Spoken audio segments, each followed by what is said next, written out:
तर लक्ष द्या बघा सगळ्यांनी, आपण पहिल्या टर्मचा जो क्वेश्चन पेपर आहे 2024-25चा सत्र 1चा त्याचं जे आहे ते बघणार आहे.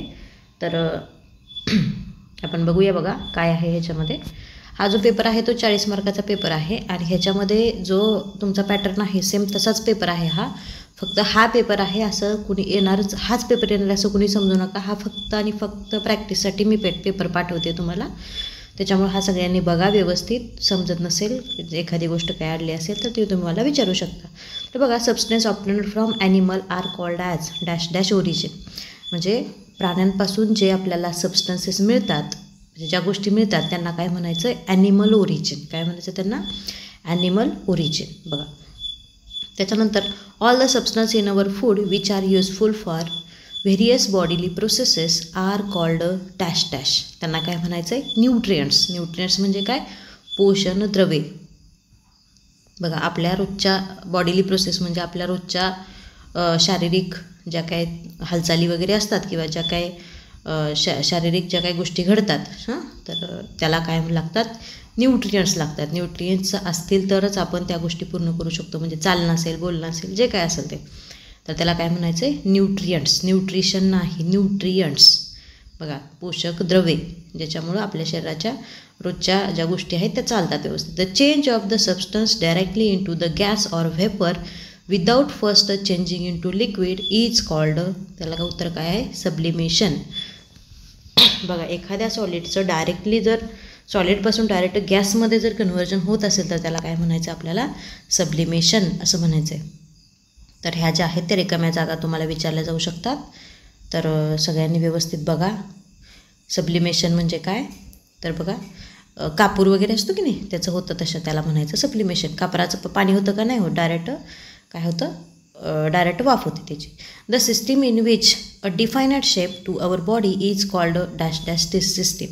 तर त्याचं उत्तर आहे स्केलेटल सिस्टीम. आता ॲक्च्युली हा जो धडा आहे तो तुम्हाला परीक्षेला काही विद्यार्थ्यांना येणार आहे, काही विद्यार्थ्यांना नाही येणार.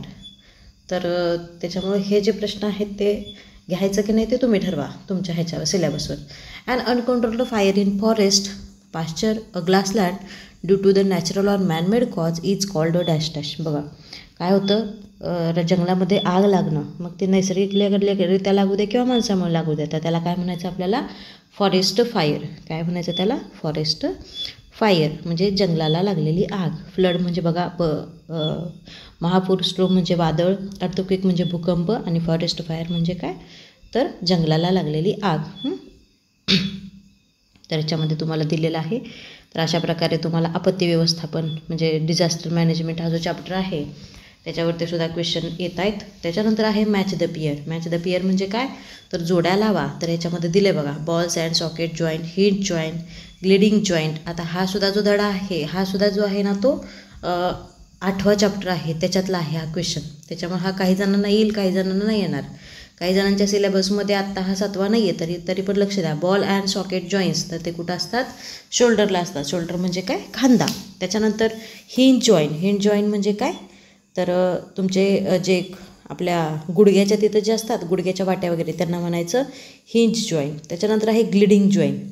ग्लिडिंग जॉईंट म्हणजे काय, हलणारा थोडक्यात. तर ते कुठं असतं, मनगटाच्या ठिकाणी असतात, तर त्याला म्हणायचं वेस्ट. बघा state whether the following sentences are true or false. तर तुम्हाला सांगायचं आहे की जे सेंटेन्सेस आहेत ते चूक आहेत का बरोबर आहेत. Amphibious can live in air and in water. Amphibians हे हवेमध्ये आणि पाण्यामध्ये आढळतात. तर आहे का त्याचं उत्तर बरोबर, तर हो. ॲम्फिबियन म्हणजे उभयचर, लक्षात घ्या. ॲक्वॅटिक म्हणजे पाण्यामध्ये राहणारे, एरियल म्हणजे जमिनीवर राहणारे. Random is used, radon is use in decorative light. Radon हा डेकोरेटिव्ह लाईटमध्ये वापरतात का, तर नाही. त्याचं उत्तर आहे फॉल्स. बघा answer the following question in one sentence. एका वाक्यामध्ये उत्तर द्यायचं आहे. Write any 2 characteristics of living things. म्हणजे काय, लिव्हिंग थिंगचे कुठल्याही 2 कॅरेक्टरिस्टिक्स लिहायला सांगितलं. आपण इथं 4 दिलेत. काय आहेत बघा, ग्रोथ आहे, रेस्पिरेशन आहे, एक्सक्रीशन आहे, रिप्रोडक्शन. ग्रोथ म्हणजे वाढ, श्वसन, उत्सर्जन, आणि रिप्रोडक्शन म्हणजे काय, पुनर्जननीकरण म्हणजे त्याच्या आपल्यापासून पुनर्जन्म निर्माण करतो किंवा एकापासून दुसरं अपत्य निर्माण होणं, थोडक्यात एकापासून दुसरं तयार होणं. Write the sphere of the अर्थमध्ये कुठले कुठले स्पेअर्स असतात? तर बघा, जिओस्पियर, हायड्रोस्पियर, ॲटमॉस्फियर आणि बायोस्पियर. जिओस्पियर, हायड्रोस्पियर, ॲटमॉस्फियर आणि बायोस्पियर हे जे असतात ते अर्थमध्ये स्पेअर असतात. त्याच्यानंतर बघा पुढचा जो प्रश्न आहे, write the parts of the प्लांट्सचे कुठले कुठले पार्ट्स आहेत ते. तर बघा काय आहे त्याचं उत्तर, रूट आहे, स्टीम आहे, लीव्ज आहे, सीड आहे, फ्लॉवर आहे, फ्रूट आहे. त्याच्या अजून तुम्ही बाकीचं लिहू शकता काय असेल ते. बघा, रूट आहे, स्टीम आहे, लीव्ज आहे, सीड्स आहेत, फ्लॉवर म्हणजे बघा रूट म्हणजे मुळं, खोड, पानं, फळं, फुलं आणि बिया वगैरे ह्या सगळ्या गोष्टी आहेत ते झाडांच्या म्हणजे वनस्पतीचे अवयव आहेत. Which are the types of डिझास्टरचे किती प्रकार आहेत? तर त्याला डिझास्टरचे 2 प्रकार आहेत. कुठले कुठले आहेत? तर नॅचरल डिझास्टर आणि मॅनमेड डिझास्टर. पेपर खूप सोपा आहे, फक्त तुम्ही व्यवस्थित लक्ष देऊन व्यवस्थित जर लिहिलं तर सगळ्यांना छान मार्क पडते. त्याच्यानंतर राईट बघा, डिझास्टरमध्ये नॅचरल म्हणजे नैसर्गिक आपत्ती आणि मॅनमेड म्हणजे कसली? मानवनिर्मित, माणसामुळे तयार झालेली आपत्ती, त्याला म्हणायचं मानवनिर्मित आपत्ती. त्याच्यानंतर आहे write the 2 names of transparent subject. Transparent म्हणजे काय? पारदर्शक. मग पारदर्शक कोण कोण असतं? बघा, पाणी पारदर्शक असतं, ग्लास पारदर्शक असतं, एअरसुद्धा पारदर्शक असतं म्हणजे हवा. तर ह्याच्यामध्ये तुम्ही लिहू शकता. त्याच्यानंतर व्हॉट इज मीन बाय व्हल्कनायझेशन, हे जो आहे तो आपल्याला फायबर चॅप्टरमधला आहे बघा, ज्याच्यामध्ये a chemical process of heating crude rubber with sulphur to transfer into the stronger and more durable elastic material. बघा, अशी ही जी काही रासायनिक पद्धत आहे की ज्याच्यामध्ये क्रूड रबरला गरम केलं जातं. कशाचा वापर करून? सल्फर बरोबर गरम केलं जातं आणि त्याच्यामुळे त्याचं एकदम असे स्ट्रॉंग असे रबर तयार होते. तर त्याला काय म्हणायचं आहे? Vulcanization. A chemical process of heating crude rubber with sulphur to transfer it into the stronger and more durable elastic material. त्याला काय म्हणायचं आहे? व्हल्कनायझेशन. हा प्रश्न येऊ शकतो परीक्षेला. त्याच्यानंतर बघा, स्टेट द डिफरन्स बिटवीन एनी1. आता बघा काय आहे, पहिला डिफरन्स विचारला आहे तुम्हाला, व्हर्टिब्रेट्स आणि इनव्हर्टिब्रेट्स. व्हर्टिब्रेट्स म्हणजे काय? ज्यांना पाठीचा कणा आहे त्यांना म्हणायचं व्हर्टिब्रेट्स. इनव्हर्टिब्रेट्स म्हणजे ज्यांना पाठीचा कणा नाही त्यांना म्हणायचं इनव्हर्टिब्रेट्स. तर बघा पहिला प्रश्न आहे, पहिला जो आहे डिफरन्स तो आहे बॅकबोन इज प्रेझेंट, म्हणजे पाठीचा कणा आहे तो प्रेझेंट असतो किंवा पाठीचं हाड प्रेझेंट असतं आणि इनव्हर्टिब्रेट्सला पाठीचं हाडही प्रेझेंट नसतं. त्याच्यानंतर दे हॅव इंटरनल स्केलेटन, म्हणजे काय असतं? स्केलेटन म्हणजे सांगाडा. थोडक्यात आपल्याला कसं आपल्या शरीराचा एक सांगाडा आहे तशा प्रकारे असतं आपल्या इनव्हर्टिब्रेट्सला, तसा इनव्हर्टिब्रेट्सला नसतं. नो इंटरनल स्केलेटन म्हणजे त्यांना काय असतात? हाडं वगैरे, आतला सांगाडा वगैरे किंवा सापळा नसतो. स्केलेटन म्हणजे काय? सापळा, शरीरात आतमध्ये असलेला हाडांचा सापळा. त्याच्यानंतर दुसरा फरक आहे useful living things and harmful living thing. Useful living things are beneficial providing resources or maintaining ecological balance. Useful जे असतात ते आपल्याला कसे असतात? आपल्याला मदत पण करतात आणि रिसोर्स वगैरे यूज करून आपल्याला पैशाचासुद्धा त्याच्यापासून उपयोग होतो. Harmful organisms negatively affect health, the environment or resources. Harmful असतात ते कसे असतात? बघा, आता युजफुलचं डबल तिथं युजफुल काय असतात? तर आपल्याला काय भेटतात? चांगल्या प्रकारच्या जे फरक आहेत किंवा चांगल्या प्रकारच्या गोष्टी आहेत ते युजफुल देतात. आणि त्याच्याच अपोजिट हार्मफुल असतात ते काय करतात? आपल्या शरीरावरती निगेटिव्ह म्हणजे चुकीचा इफेक्ट दाखवतात आणि शिवाय आपल्या शरीरावर दाखवतात आणि वातावरणामध्ये किंवा वेगवेगळे जे स्रोत आहेत त्याच्यावरती सुद्धा दाखवतात. आता उदाहरणार्थ युजफुलमध्ये बघा, earthworm, bacteria used in yogurt. Earthworm म्हणजे काय? गांडूळ, तर शेतकऱ्यासाठी मदत करतं. Bacteria use in yogurt. Yogurt म्हणजे काय? दह्यामध्ये जो असतो लॅक्टोबॅसिलस, त्याचा वापर करून आपण दही तयार करतो, ते चांगलं आहे. आणि त्याच्याचऐवजी जर तुम्ही हार्मफुल म्हटलं तर viruses and diseases causing bacteria, म्हणजे आपल्याला ताप येतो, वेगवेगळे आजार होतात, तर ते कशामुळे होतात? तर हार्मफुल मायक्रो ऑर्गॅनिझम्समुळे आपल्याला ह्या सगळ्या गोष्टी आहेत त्या होत असतात. ओके, तर अशा प्रकारे युजफुल आणि हार्मफुलचे तुम्ही 2-2 डिफरन्स लिहिले तर तुम्हाला 4 मार्क्स हे मिळतात. तर त्याच्यानंतर बघा पुढं आहे फाइंड द कोरिलेशन बिटवीन. काय आहे बघा, आता पोलीस 100 तर ॲम्ब्युलन्सला किती? तर 108. तर असा प्रश्न विचारला जाऊ शकतो. कधी कधी तुम्हाला त्यांचे नंबर, इमर्जन्सी कॉन्टॅक्ट नंबर लिहा असं विचारला जाऊ शकतो. हे वेगवेगळे प्रकार असतात प्रश्न विचारायचे. त्याच्यानंतर आहे मिल्क वॉटर. चिली पावडरमध्ये काय मिक्स केलं जातं? मिल्क कसं आहे? मिल्कमध्ये वॉटर मिक्स केलं जातं. तर चिली पावडरमध्ये तर सॉलिड लिहिलं आहे ॲक्च्युली, पण ते सॉलिड उत्तर नाही आहे तिथं. तिथं काय पाहिजे, ब्रिक पावडर पाहिजे. काय पाहिजे तिथं, अडल्ट्रेशन आहे बघा तिथं. मिल्कमध्ये वॉटर मिक्स केलं जातं, म्हणजे दुधामध्ये पाणी मिक्स करून त्याची भेसळ केली जाते. तसं चिली पावडर म्हणजे काय, तर थोडक्यात तांबडी चटणी थोडक्यात. तर त्याच्यामध्ये काय मिक्स केलं जातं, तर विटाची भुकटी मिक्स केली जाते, त्याला तिथं म्हणायचं ब्रिक पावडर. त्याच्यानंतर व्हॉट विल हॅपन इफ, काय होईल जर, काय बघा, number of vehicles and factories in your surrounding increases.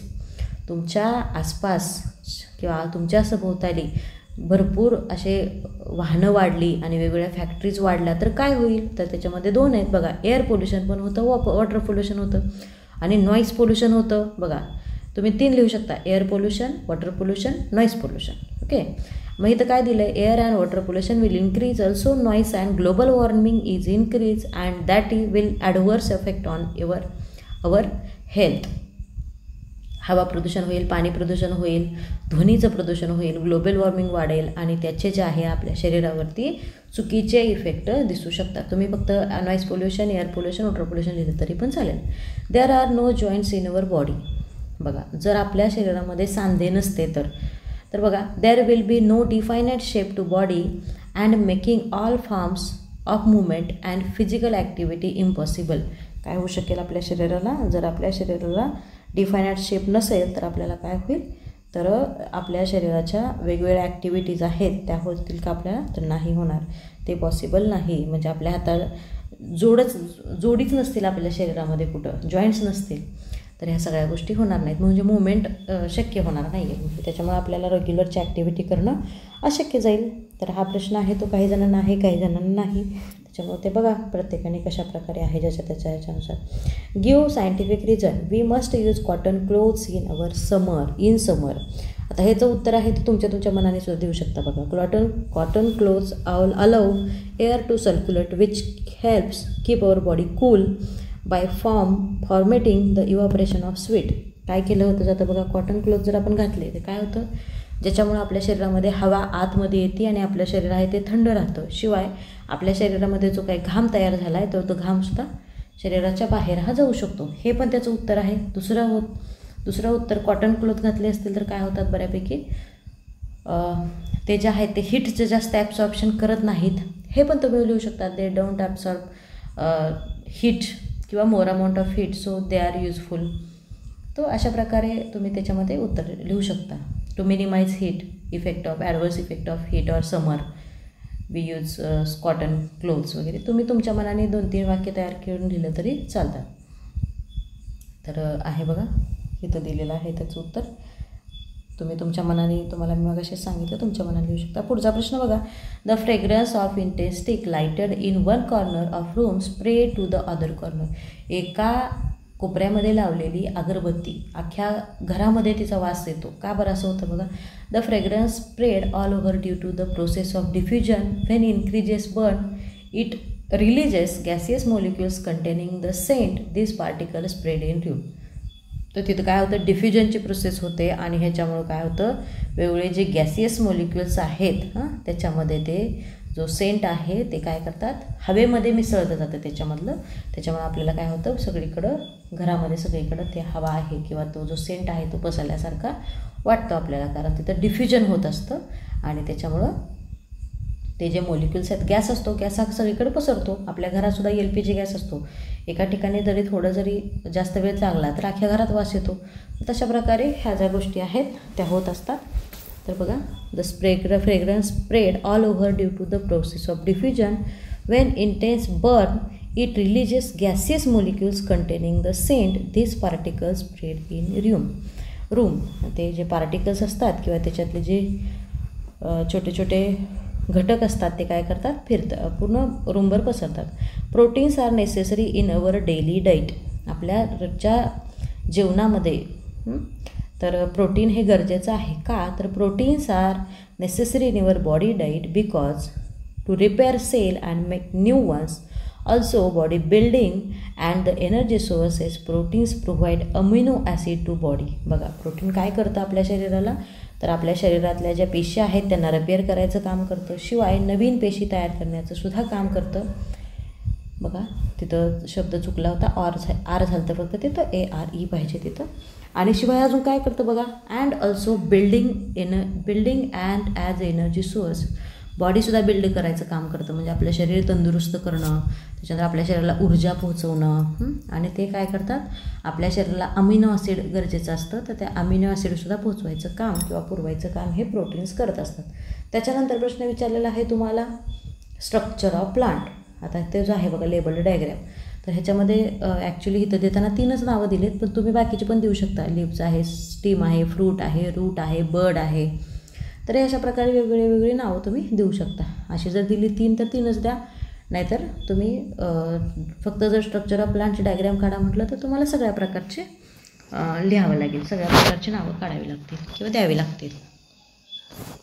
त्याच्यानंतर आहे बॉइलिंगची डायग्रॅम. बघा बॉइलिंगमध्ये काय साधं सोपं असतं, पॉट काढायचं, पाणी काढायचं, व्हेपर म्हणजे काय, हवा किंवा बाष्प थोडक्यात, आणि बर्नर म्हणजे काय, तर ते गरम करण्यासाठी आपण करतो. तर ते तशा प्रकारे तुम्हाला ही जे आहे, पॉट म्हणजे भांडं, वॉटर म्हणजे पाणी, व्हेपर म्हणजे बाष्प, आणि बर्नर ज्याचा वापर करून आपण ते पाणी गरम करतो, त्याला म्हणायचं बॉइलिंग. अशा प्रकारे एखादी आकृती जरी विचारली तर ती आपल्याला काढता आली पाहिजे. Classify the following disaster into the manmade and natural disaster. ज्या डिझास्टर आहेत त्यांचं मॅनमेड आणि नॅचरलमध्ये क्लासिफिकेशन करा. तर बघा कार ॲक्सिडेंट, अर्थक्वेक, वॉर आणि फ्लड. त्याच्यामधले नॅचरल कोण आहे, नैसर्गिक कुठल्या आहेत, भूकंप आणि महापूर हे नैसर्गिक आहेत. आणि मॅनमेड म्हणजे काय, माणसामुळं तयार झालेला कुठल्या आहेत, कार ॲक्सिडेंट म्हणजे ॲक्सिडेंट झाला कारचा तर तो माणसामुळं झाला. युद्ध, वॉर म्हणजे काय, युद्ध ते कुणामुळं होतं, माणसामुळं होतं. ते काय निसर्गात होतं का, तर नाही. तर ह्याच्यामध्ये 2 प्रकार तुम्हाला क्लासिफिकेशन करायचं आहे, नॅचरल आणि मॅनमेड. तर अशा प्रकारचे सुद्धा प्रश्न येऊ शकतात तुम्हाला परीक्षेमध्ये. तर त्याचं उत्तर आहे ते तुम्हाला लिहिता आलं पाहिजे. त्याच्यानंतर find the man odd man out. वेगळा शब्द काढायचा आहे, गवा, रेडिश, कॅरट आणि बीटरूट. तर त्याचं उत्तर आहे काय, तर गवा. बाकीचे कसे आहेत, ॲन्युअल प्लांट्स आहेत. आणि तो जो कसा आहे, तो कसा आहे, गवा आहे तो पेरिनियल आहे. म्हणजे रेडिश असेल म्हणजे बघा, रेडिश म्हणजे मुळा, कॅरट म्हणजे गाजर, बीटरूट म्हणजे बीट्स. तर ते जे आहे ते एका वर्षात येतात. गवा असतो तो किती, एकदा लावलं की झाड खूप दिवस त्याला पेरू येतात, म्हणून त्याला पेरिनियल म्हणायचं. त्याच्यानंतर आहे chocolate, noodles, burger, leafy vegetables. तर चॉकलेट, नूडल्स आणि बर्गर हे कसले आहेत, फास्ट फूड आहेत. लिफी व्हेजिटेबल्स हे युजफुल फूड आहे किंवा ते बॅलन्स्ड डाईटमधलं आहे, म्हणून ते त्याचं वेगळं येतं. बाकीचे सगळे ते फास्ट फूड आहेत जे आपण नाही खाल्ले पाहिजेत. त्याच्यानंतर आहे पुढचा प्रश्न बघा, ॲन्सर द फॉलोइंग क्वेश्चन्स. काय आहे, what is the multicellular organism, write example. Multicellular म्हणजे बहुपेशीय सजीव. बहुपेशीय सजीव म्हणजे काय आणि त्याचं उदाहरण द्यायचं आहे. The multicellular organism a living being made of more than one cell. Multi ह्या शब्दामध्येच दिलं आहे, एकापेक्षा जास्त सेल ज्याच्यापासून तो लिव्हिंग ऑर्गॅनिझम तयार होतो त्याला म्हणायचं मल्टीसेल्युलर. मग त्याच्यामध्ये कोण कोण आहे, आपण आहे, ह्युमन आहे, इन्सेक्ट छोटे छोटे किडे आहेत, प्लांट्स आहेत, ते सगळे कसे आहेत, मल्टीसेल्युलर आहेत. मग असाच जर प्रश्न युनिसेल्युलरचा विचारला तर काय लिहिता उचल तुम्ही. बघा, the unicellular organism is a living being made from only one cell. असंच लिहिणार युनिसेल्युलरला. बघा मी दुसरा प्रश्न बोलते, इथं मल्टीसेल्युलर दिलं आहे, तुम्हाला जर युनिसेल्युलर विचारलं तर त्याचं उदाहरण असेल अमिबा आणि पॅरामिशियम. पुढचा प्रश्न बघूया, what is mean by disaster management. आपत्ती व्यवस्थापन म्हणजे काय. Taking step to prevent disaster, making plans to face disaster and developing the capacity for that is called a disaster management. Prevent disaster म्हणजे आपण आपत्तीपासून वाचण्यासाठी, त्याच्यानंतर आपत्ती आलीच तर त्याला फेस होण्यासाठी प्लॅन करणं, आणि आपत्तीला सामोरं जाण्याची कॅपॅसिटी म्हणजे क्षमता तयार करणं, त्याला म्हणायचं डिझास्टर मॅनेजमेंट. आपत्ती व्यवस्थापन म्हणजे काय, आपत्ती येऊ नये ह्याच्यासाठी प्रयत्न करणं, आलीच तर ते कशा प्रकारे फेस करायची त्याच्यासाठी प्रयत्न करणं, आणि आपत्तीला तोंड देणे एवढे आपल्यामध्ये क्षमता निर्माण करणं, त्याला म्हणायचं आपत्ती व्यवस्थापन. तर अशा प्रकारे आहे हा जो प्रश्न आहे ते अशा प्रकारे आहे. त्याच्यानंतर आहे बघा पुढचा प्रश्न, write the various source and function of vitamin C. Vitamin C कशापासून मिळतो बघा, ऑरेंज आहे, बेल पेपर्स आहे, broccoli, strawberries, green vegetables, lemon ह्याच्यापासून आपल्याला व्हिटॅमिन सी भेटतो. व्हिटॅमिन सी काय करतो, बूस्ट इम्युनिटी म्हणजे आपल्या शरीरातली इम्युनिटी सिस्टीम वाढवतो. त्याच्यानंतर बघा रिपेअर्स डॅमेज्ड टिश्यूज म्हणजे आपल्या शरीराचे खराब झालेले टिश्यूज आहेत ते उती वगैरे आहेत त्या हे करायचं, रिपेअर करायचं काम करतो. आणि प्रोटेक्ट सेल म्हणजे आपल्या शरीरातल्या ज्या पेशी आहेत त्यांना काय करायचं, प्रोटेक्शन द्यायचं काम हे व्हिटॅमिन सी करतो. बघा डबल एकदा बघा ते कशात मिळतं. ऑरेंज आणि लेमन हे तर तुमच्या लक्षात राहील. संत्री, मोसंबी थोडक्यात, त्याच्यानंतर लिंबू, ह्याच्यामधून आपल्याला व्हिटॅमिन सी आहे ते भेटत असतं. कॅरेटमधून व्हिटॅमिन ए भेटतं. बघा काय काय भेटतं, कशातून ते तुम्हाला दिले. आणि ग्रीन व्हेजिटेबल्स हे प्रत्येक व्हिटॅमिन आहे बऱ्यापैकी, डीला सोडलं तर बऱ्यापैकी व्हिटॅमिन्स आहे ते व्हेजिटेबल्समधून लिहितात. त्यामुळे काहीच नाही आठवलं तर ग्रीन व्हेजिटेबल लिहून टाकायचं. ते काय करतात, boost immunity, it repairs damaged tissues आणि प्रोटेक्ट सेल म्हणजे सेल्सला प्रोटेक्शन द्यायचं सुद्धा काम आहे ते व्हिटॅमिन सी आहे ते करत असतं. तर अशा प्रकारे आहेत. तर इथं व्हिटॅमिन सीचं लिहू शकतो. इथं व्हिटॅमिन सी तुम्हाला ए विचारलं जाऊ शकतं, बी विचारलं शकतं, डी विचारलं जाऊ शकतं. बघा लक्षात आलं पाहिजे तुमच्या. म्हणजे एका प्रश्न आहे म्हणजे त्याच्याशी रिलेटेड दुसरे प्रश्नसुद्धा तुम्हाला आले पाहिजेत. त्याच्यानंतर complete the chart various gases in nature in air. आता कुठले कुठले आहेत बघा, नायट्रोजन आहे, आर्गॉन आहे, ऑक्सिजन आहे, कार्बन डायऑक्साईड आहे, हायड्रोजन आहे. बघा आता इथं 4 दिलेत म्हणून काय झालं, पण तुम्हाला जर फक्त विचारलं हाऊ मेनी गॅसेस किंवा explain the various gases present in the air, तर त्याच्यामध्ये तुम्हाला भरपूर लिहिता येतात. इथं 4चा चार्ट आहे म्हणून इथं 4 लिहिलेत तिथं. तर तुम्ही जास्त पाहिजे असेल तर जास्त लिहू शकता. त्याच्यानंतर solve the following puzzle. The process of living things produces other living things like themself. आपल्यासारखा दुसरा जीव तयार करण्याच्या पद्धतीला काय म्हणायचं, तर त्याला आहे रिप्रोडक्शन. काय म्हणायचं त्याला, रिप्रोडक्शन. बघा इथे दिले पझल पूर्ण करायचे ते. The process of inhaling oxygen and exhaling the carbon dioxide from the body, ह्याला काय म्हणायचं, रेस्पिरेशन. बघा रिप्रोडक्शनचं स्पेलिंग बघा आणि रेस्पिरेशनचं स्पेलिंग बघा, लास्टला एन आहे. तर अशा प्रकारे तुम्हाला आहे तो पझल म्हणजे अशा प्रकारे सुद्धा विचारलं जाऊ शकतं. आता हा पुस्तकात नाही आहे पझल, तरीसुद्धा तुम्हाला विचारला जाऊ शकतो. त्याच्यामुळे तुम्ही पूर्ण सगळ्या चॅप्टरचा अभ्यास करणं, डीपमध्ये करणं गरजेचं आहे. ह्याच्यावरचं अवलंबून राहू नका, कारण कुठले कुठले प्रश्न येतील आपल्याला माहिती नाही. प्रश्न वेगवेगळे असू शकतात. प्रश्न एकदम सोपे असतात, फक्त थोडा आपल्याला विचार करावा लागतो. जरा थोडा विचार केला की आपल्या सगळ्या प्रश्नांची उत्तर आहे ते सुटतात. तर तुम्ही बऱ्यापैकी विचार किती करता ह्याच्यावरती ह्या सगळ्या गोष्टी डिपेंडंट असतात.